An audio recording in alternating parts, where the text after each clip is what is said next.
नमस्कार दोस्तों, मैं हूं आशीष त्रिवेदी।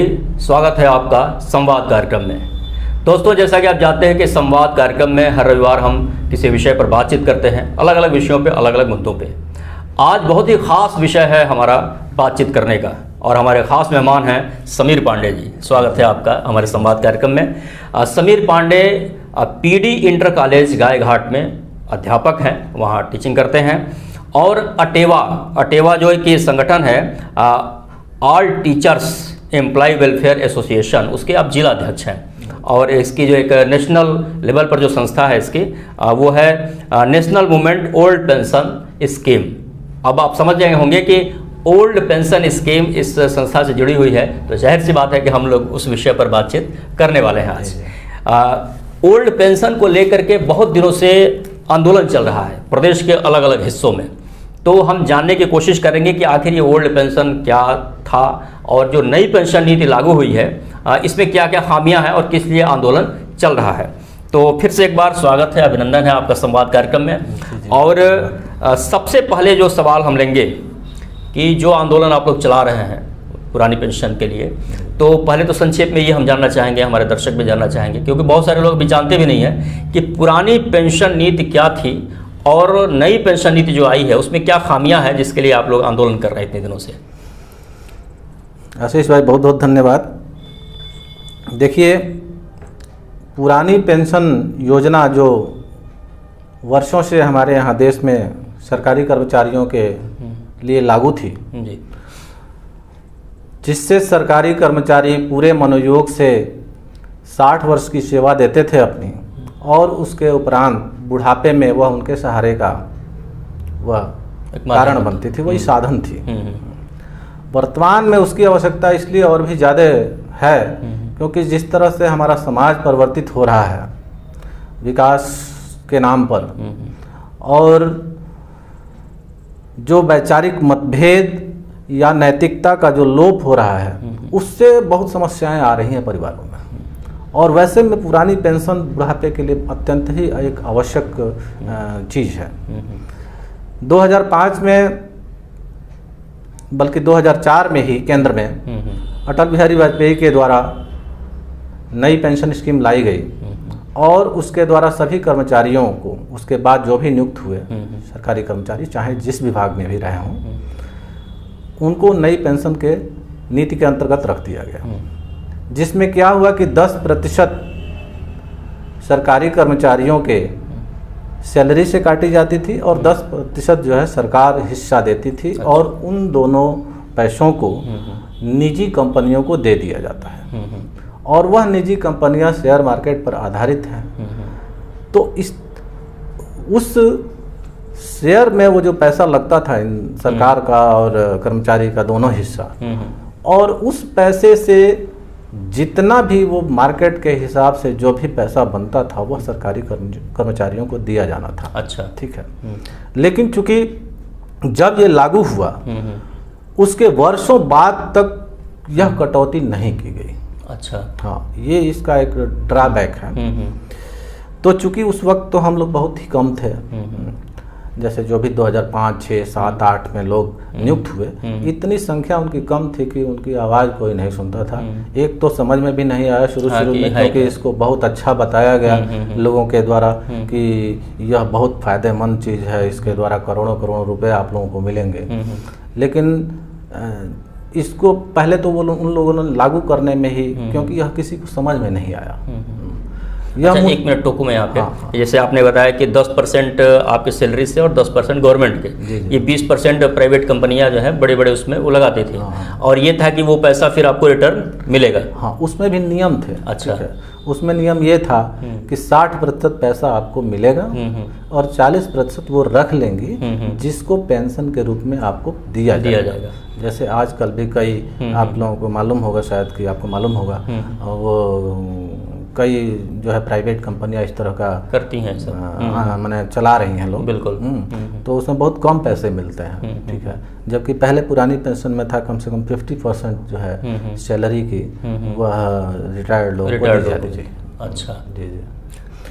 तो हुआ ये कि उसको लागू करने में ही लोगों ने बहुत टाइम ले लिया, और कई विभागों में, तो जैसे कि मेरा खुद का विभाग ले लीजिए, अभी तक मेरी कटौती नहीं हुई है। अच्छा।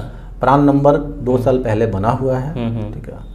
लोग कहते हैं कि आप लोग आंदोलन करते हैं तो इसलिए कटौती नहीं हो रही है, लेकिन मैं ये कहता हूँ कि हम आंदोलन करते हैं तो कौन सी मेरी बात सुन ली जाती है, हमारी बात कौन सी सुनी जा रही है, क्यों नहीं पुरानी पेंशन दी जाती है। जो सरकार का काम है, सरकार को वो करना चाहिए, वो अपने काम में ही फेल्योर है। आप खुद समझ सकते हैं कि 15 सालों तक जो भी उनकी व्यवस्था थी वह आज तक ये ठीक से लागू नहीं हो पाई, तो वह व्यवस्था मुझे नहीं लगता कि वो किसी काम की व्यवस्था है। अच्छा, थोड़ा सा मैं और समझना चाहूँगा कि जैसे जो पुरानी पेंशन नीति थी तो उसमें क्या था, सीधे एकदम उसमें देखिए, उसमें बहुत सारी जैसे जीपीएफ कटौती होती थी, जीपीएफ से लोन ले सकते थे, ठीक है, जीपीएफ रिटायरमेंट के बाद मिलता था, उसके बाद बिना किसी कटौती के, जैसे कि हमारा तो 10% कटेगा और उसके बाद पेंशन दी जाएगी, लेकिन उसमें बिना किसी कटौती के ही पुरानी पेंशन दी जाती थी, जो 50% सैलरी 50% दी जाती थी।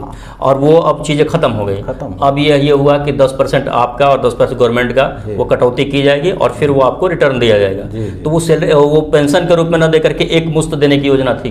क्या थी वो योजना, ये नई पेंशन नीति के अंतर्गत? नई पेंशन नीति के अंतर्गत 60% हिस्सेदारी रिटायरमेंट के बाद कैंडिडेट को दे दी जाती थी और 40% रख ली जाती थी, वह पेंशन के रूप में उसे दी जाती थी।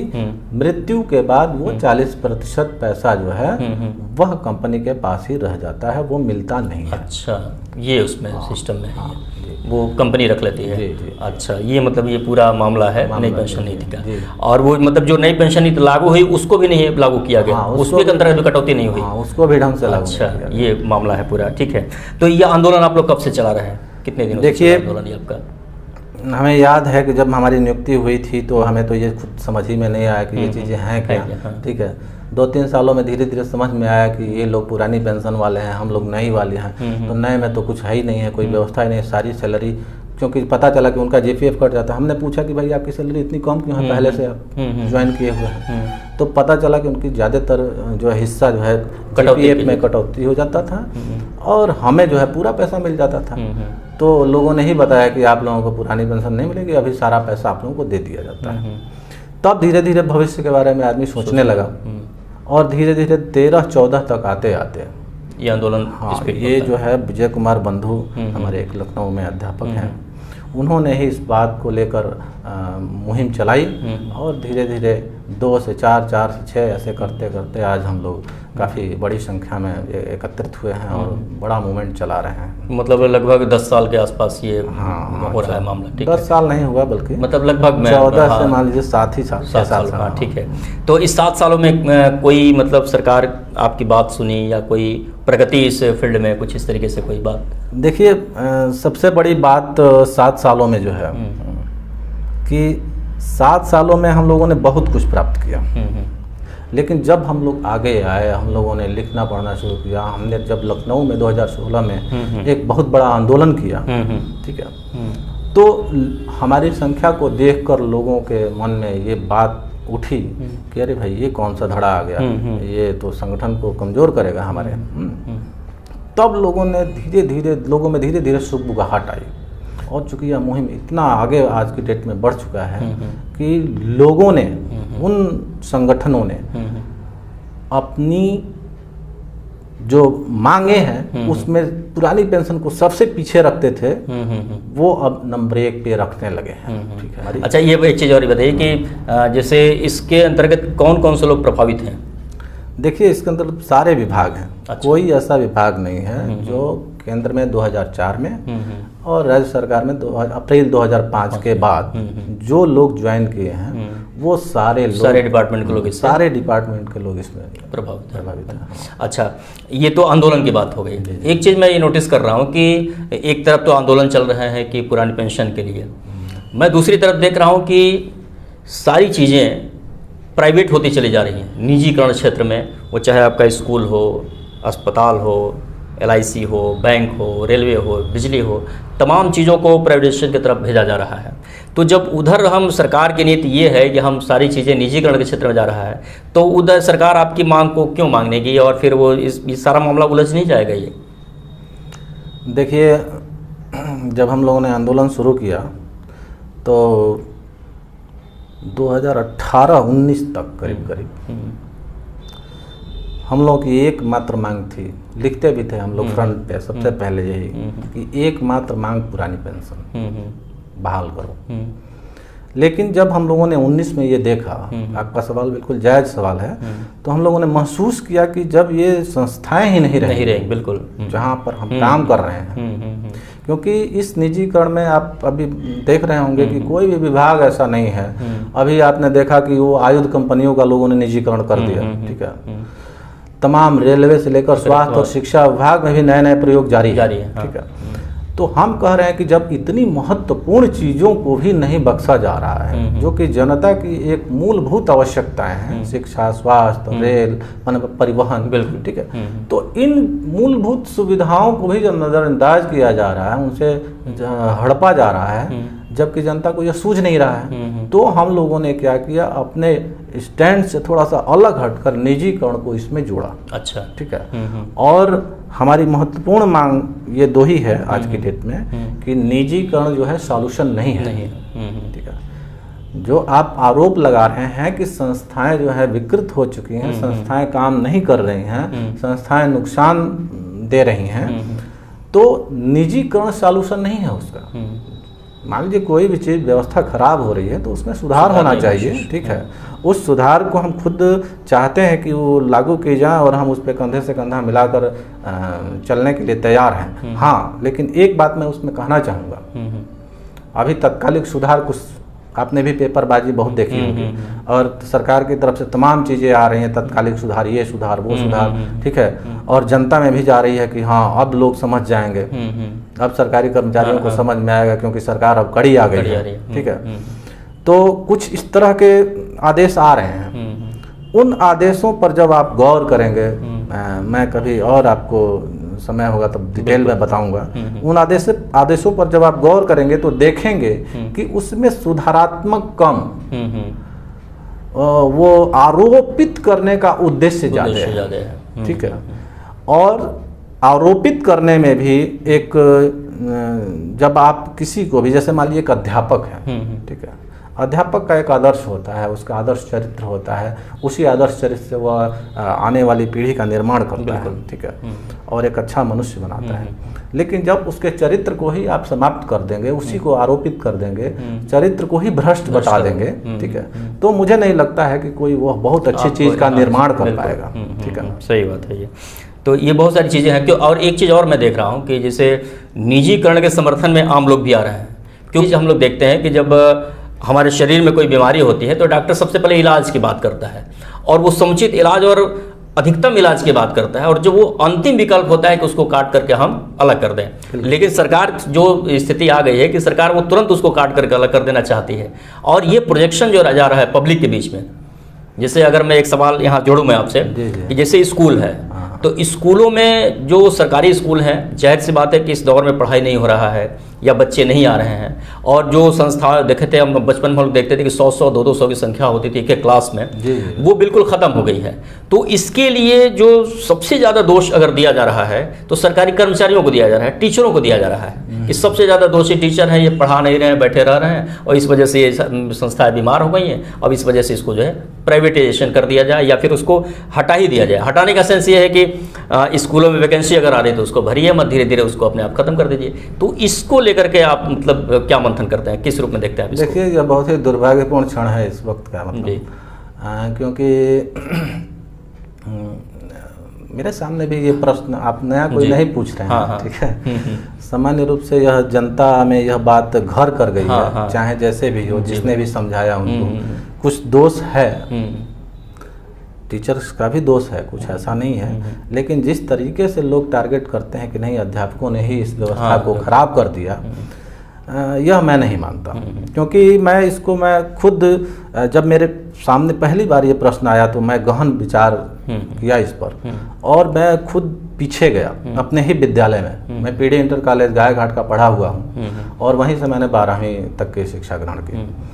तो मैं 92-93 में वहाँ था, और 92-93 में वहाँ एक से एक बड़े बड़े अच्छे अच्छे टीचर थे। करीब 35 का स्टाफ था उस वक्त। संख्या भी बच्चों की हज़ारों से ऊपर थी। 11th 12th में 5-5 6-6 सेक्शन चला करते थे। मुझे खूब याद है कि खूब मन लगाकर लोग पढ़ाते थे। 2-3 तो टीचर उसमें काफ़ी आदर्शवादी टीचर थे जो सुबह और शाम एक्स्ट्रा समय देते थे, कोई पैसा नहीं लेते थे वो। यहाँ तक कि छुट्टियों में हम उनके घर जाया करते थे। 4-4 5-5 घंटे परमात्मा नंद मास्टर साहब हैं, तो उनके हम 6-6 घंटा बैठ के पढ़ा करते थे। और उसके लिए उन्होंने एक पैसा कभी नहीं लिया। हालांकि मेरे बड़े पिताजी ने उनको जिक्र किया कि भाई पैसा देना चाहिए टीचर्स पढ़ते हो तो, लेकिन कभी उन्होंने नहीं लिया। तो उन लोगों के रहते वो 12-13 तक लोग रहे, और उन लोगों के रहते ये व्यवस्था कैसे खराब हो गई। जब मैंने इस चीज़ पर गौर किया तो मुझे यह लगा कि कभी भी वह लोग अपने पढ़ाई के साथ समझौता नहीं कर सकते थे। वो इतने आदर्शवादी टीचर थे कि उन्होंने कभी भी गलत ऐसा नहीं किया होगा कि वो न पढ़ाएं, क्लास में न जाए, बच्चों को कुछ न बताएं, और उनके रहते ये व्यवस्था ऐसी खराब क्यों हो गई। ठीक है, मैं उसी को एक एग्जाम्पल मानता हूँ अपने विद्यालय को। कमोबेश सारे जिले की यही स्थिति थी उस वक्त।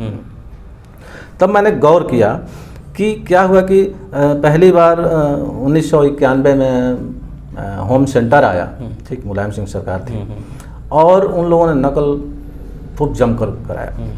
मैंने कोई रोक टोक नहीं थी, खूब जमकर नकल हुआ, लोग खूब पास हुए। तो क्या हुआ कि बच्चों में पढ़ने की टेंडेंसी समाप्त होने लगी, क्योंकि देखिए परीक्षा का भय ही होता है जो हमें पढ़ाता है बचपन में। ठीक है, तो वह भय तो रहा नहीं।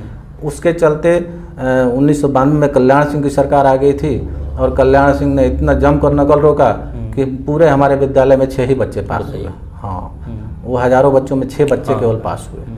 और फिर हालांकि उसके बाद कभी नकल नहीं रुका, और लगातार धीरे धीरे गिरावट आती गई।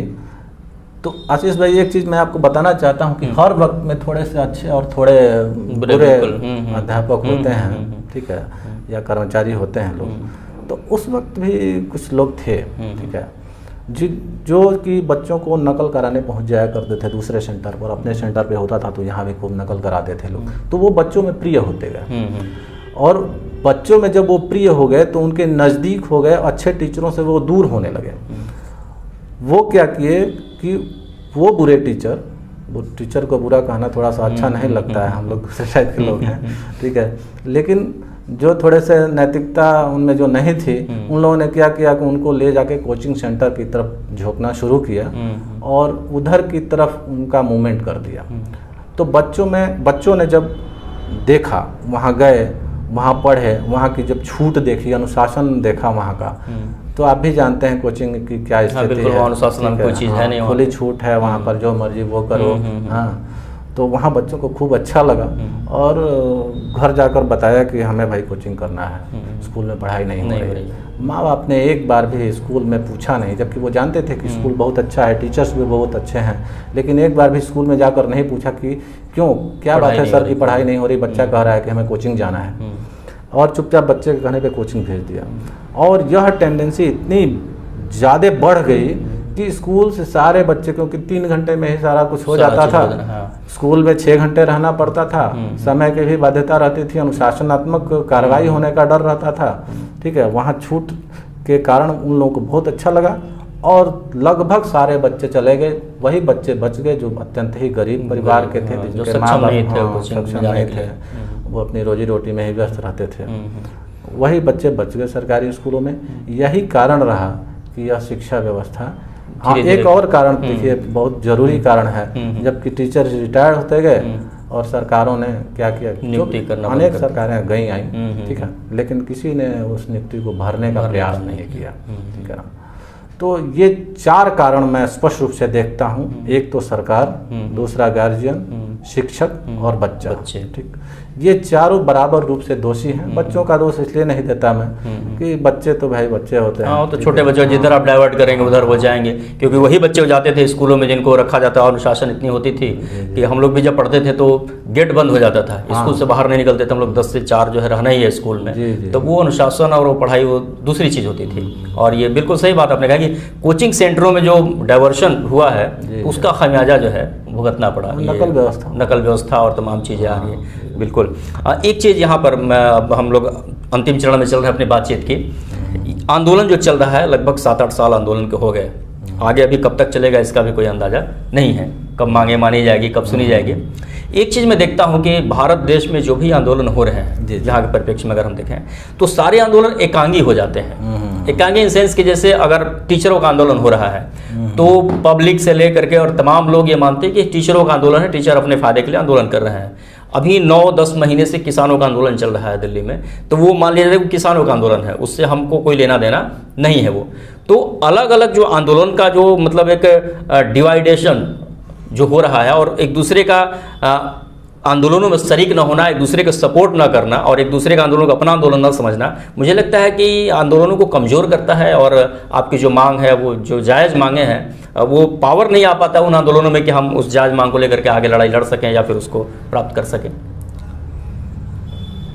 देखिए आशीष जी, पहले प्रश्न का मैं आपको जवाब दे दूँ कि अभी और कितने दिन तक ये आंदोलन चलेगा। ठीक है, तो देखिए आंदोलन का तो इधर 5-6 सालों में हमने बहुत कुछ प्राप्त किया। ठीक है, जैसे पहले क्या था कि जो भी कटौती होती थी, ठीक है, उसमें से कोई भी हम लोन नहीं ले सकते थे। अच्छा, लेकिन संघर्ष का ही परिणाम है कि हम पूरे नौकरी पीरियड में 3 बार लोन ले सकते हैं। अच्छा, दूसरी सफलता आप ये कह सकते हैं कि जैसे संघर्ष का ही परिणाम रहा दिल्ली में, जब हमने रामलीला मैदान में बहुत बड़ी 5 लाख की संख्या में भीड़, में केजरीवाल आए थे, मंच पर शेयर किया था उन्होंने, ये भी कहा था कि हम पुरानी पेंशन अपने यहाँ लागू कराएंगे, प्रयास भी किया था उन्होंने, लेकिन चूंकि उनका तो मामला जानते हैं दिल्ली राज्य का, तो उनका कुछ चला नहीं, या ये कहिए कि वो ठीक से संघर्ष नहीं कर पाए। नहीं तो अपने नियम कायदे कानून तो लड़कर ले रहे हैं, लेकिन इसको नहीं करवा पाए वो, तो वो 10 से 14% सरकार की हिस्सेदारी बढ़ गई। अच्छा, ठीक है ना। और तीसरी चीज़ ये कि एक डेथ ग्रेजुटी, मरने के बाद जो ग्रेजुटी होती थी वो भी हमें मिली। अच्छा, और एक चौथी सबसे महत्वपूर्ण चीज़ हमने प्राप्त की संघर्ष की बदौलत कि जो मृत्यु के बाद पारिवारिक पेंशन है तो वह पुरानी पेंशन परिवार को मिलेगी। अच्छा, ये जो पहले नहीं थी, ठीक है, तो ये अब संघर्षों का ये परिणाम रहा कि चीजें मानी जा रही। तो चूंकि देखिए 6 साल में हमें संघर्ष में इतना कुछ मिला, और तो पहली बात तो ये कि संघर्ष कितने दिन चलेगा ये कोई ठीक नहीं है। हाँ, जब भी कोई सरकार आएगी जो हमारे बारे में सोचेगी, वो यह सोचेगी कर्मचारी सरकार के ही हाथ पांव हैं, ठीक है, और इन्हीं के द्वारा तंत्र को चलाना है। तो जब हमारे बारे में वह सोचेगी, वह अपना मानेगी, तो निश्चित रूप से उस दिन पुरानी पेंशन लागू हो जाएगी, उसी दिन यह आंदोलन समाप्त हो जाएगा, आटेवा भी समाप्त हो जाएगा। ठीक। दूसरी बात जो आपने कही कि आंदोलनों का में क्यों नहीं, मतलब भागीदारी क्यों नहीं हो पाती, भागीदारी क्यों नहीं हो पा रही है, एकजुटता क्यों नहीं आ रही है। ठीक है, तो देखिए क्या है कि भागीदारी का जहाँ तक प्रश्न है, मैं किसान अपने ही आंदोलन से इसको उठाता हूँ। मैंने एनपीएस से प्रभावित जितने लोग हैं वह भी कई संगठनों में बटे हुए हैं। दूसरा देखिए, जो आपने बड़े परिप्रेक्ष्य में कहा कि जो विभिन्न आंदोलन देश में हो रहे हैं, ठीक है, वो क्यों नहीं, मतलब क्यों एकांगी हो जा रहे हैं, क्यों नहीं उनको सपोर्ट मिल पा रहा है। तो आशीष भाई, सबसे बड़ी चीज़ है मीडिया। ठीक है ना, मीडिया ने क्या किया कि आपने देखा कि आंदोलनों के ऊपर बहुत लांछन लगाए और तरह तरह से उनको तोड़ने की कोशिश की।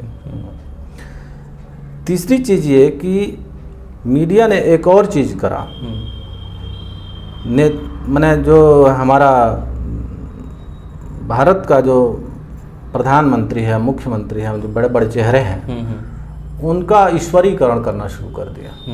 ठीक है, और वह चीज़ जो है जनता तक मीडिया के, मुख्य मीडिया के माध्यम से और सोशल मीडिया के माध्यम से पहुंचाई जा रही है। आप किसी भी ग्रुप से जुड़े होंगे, व्हाट्सएप ग्रुप से, तो देखेंगे कि रोज सैकड़ों मैसेज ऐसे आ रहे हैं, ठीक है, जिनका न तो इतिहास से संबंध है, न वर्तमान से संबंध है, थोड़ा बहुत इतिहास का और थोड़ा बहुत वर्तमान का जिक्र करके एक बहुत सुंदर कहानी गढ़ी जा रही है। ठीक है, और लोगों को परोसा जा रहा है। ठीक है, उससे जो निर्माण हो रहा है लोगों का, उसी का परिणाम है कि ये आंदोलन कोई भी सफल नहीं हो रहा है। ठीक है, जैसे मान लीजिए किसान है, किसान आंदोलन करने के लिए खड़ा है, महीनों से पड़ा हुआ है दिल्ली बॉर्डर पे। और वही दूसरा किसान उस व्हाट्सएप से प्रभावित है, वह कह रहा है कि नहीं ये तो गलत हो रहा है। हाँ। अच्छा, वह किसान जो खड़ा है वहाँ पे, उसी का बेटा उस किसान के साथ नहीं है। तो उसका कारण कहीं ना कहीं ये है कि जो अनैतिक मीडिया हो गया है वह कहीं ना कहीं यह मुख्य काम कर रहा है। ये बिल्कुल आंदोलन को तोड़ने की कोशिश है, उसको जो है वो कर रहा है। वो बहुत अच्छा शब्द आपने यूज किया, अनैतिक मीडिया। उसकी नैतिकता खत्म हो चुकी है, जाहिर सी बात है। तो दोस्तों बहुत सारी बातें हम लोगों ने किया नई पुरानी पेंशन की चीज़ को लेकर के, तमाम चीज़ों का। एक चीज़ मैं और बताऊं कि समीर पांडे आंदोलनों से जुड़े हुए हैं, टीचर हैं, लेकिन बहुत अच्छे कवि भी हैं। तो मैं चाहूँगा कि इस बातचीत का जो हम समापन करें वो एक आपकी कविता से करें। समीर भाई, कविता तो आजकल नहीं लिखता है, पुरानी ही कविता हम लोग सुनेंगे आपसे। जी जी। तो इसी किसान को ही लेकर एक कविता मैं कहना चाहता हूँ। किसान दिन रात मेहनत करता है और उसके ऊपर तमाम तरह की दिक्कतें हैं, सामाजिक से लेकर और ईश्वरीय परेशानियां आती रहती हैं, फसलों पर बीतती हैं, जिससे उनका जीवन प्रभावित होता है। उसी को लेकर एक कविता मैंने लिखी थी बहुत पहले कि वह रोज मरता है, वह रोज मरता है दिन में कई कई बार, प्रत्येक क्षण कोई अगली मौत, तिल तिल मरते हुए जीने की आदत सी हो गई है उसे। कभी कर्ज मारता है, कभी साहूकार मारता है, कभी सरकार मारती है, तो कभी बाजार। क्या बात। पर प्रकृति की मार से पस्त जवार उठ नहीं पाता। क्या बात है, बहुत खूब। ये समीर पांडे की कविता सुनी हम लोगों ने और बहुत सारी चीज़ों को समझने का प्रयास किया कि किसी भी मामले का हल निजीकरण नहीं है कि बिना उसको ठीक किए, बिना प्रयास किए हम सीधे उसको काट करके निजीकरण के क्षेत्र में, क्योंकि निजीकरण का जो मामला है, अभी पिछले दिनों हम लोगों ने देखा कि जब कोरोना महामारी फैली तो हम सब लोग सरकारी अस्पतालों में भागे, कोई प्राइवेट अस्पतालों में नहीं जाना चाहता। तो ये खमियाजा भुगतना पड़ेगा हम लोगों को भी, तो इस चीज़ को समझने की ज़रूरत है। बहुत बहुत धन्यवाद समीर भाई कि आपने हमारे लिए समय दिया इस संवाद कार्यक्रम में। दोस्तों हमारा ये संवाद कार्यक्रम कैसा लग रहा है हमें आप ज़रूर बताएं अपने कमेंट बॉक्स में। मिलते हैं फिर अगले रविवार किसी विषय पर किसी अन्य विशेषज्ञ के साथ, तब तक के लिए नमस्कार।